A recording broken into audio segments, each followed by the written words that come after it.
Hello Sri Lanka. Hello Philippines. It's me Laila. It's me Rishana. And welcome to our garden.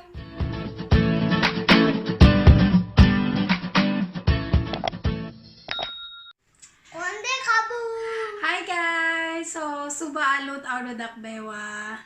Happy Sinhala New Year. Because it's Sinhala New Year, let's make Konda Kavum.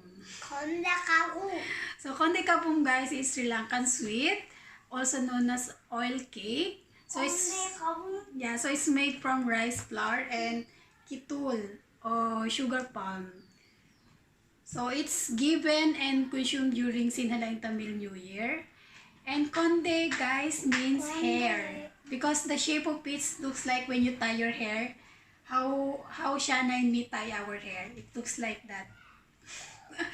Okay, so let's start. Guys. So I have 200 grams of rice flour. One more.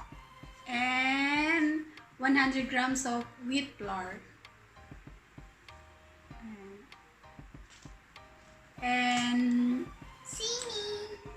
yes, 100 grams of sugar. And some pinch of salt. And salt. And let's just mix it.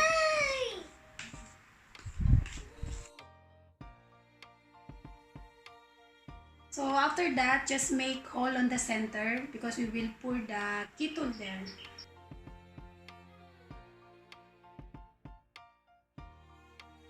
This is Kithul.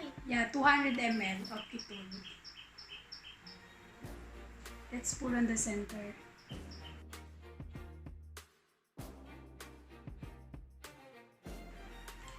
Then I will just use my hand to mix it, guys.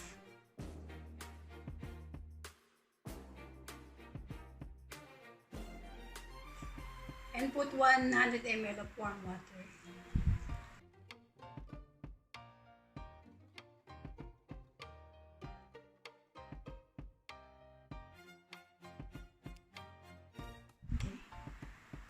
Okay guys, so let's just the butter rest for minimum of 5 hours. So until it become thick. Okay guys, let's check our butter.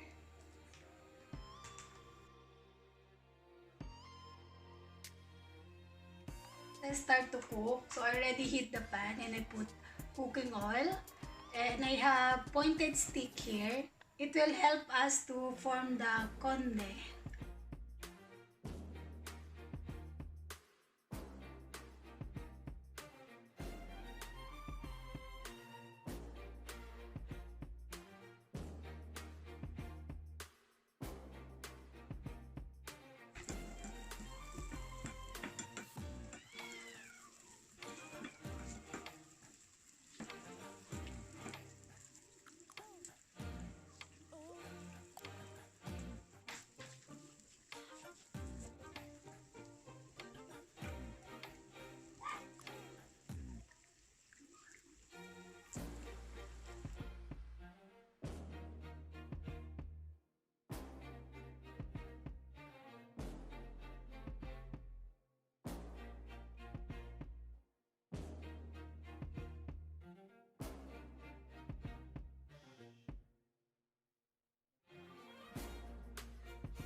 Okay guys, here's our Konda Kavum. Here's my Konda Kavum. Okay, so let's eat. Happy New Year to Newman Soracena, to Jude ng US, to Ascar Lasik ng Toronto, Canada, to Irene and Mitch Venus Parao ng Philippines, and hi to Tishani Denetti, to Sasangka de Silva, and to Ananda Herat, to Sis Erica ng Dubai, to Aisa Channel Vlog, to Purple Girl ng Singapore, to Jayani Minigama, and to Nuwan Kudikara.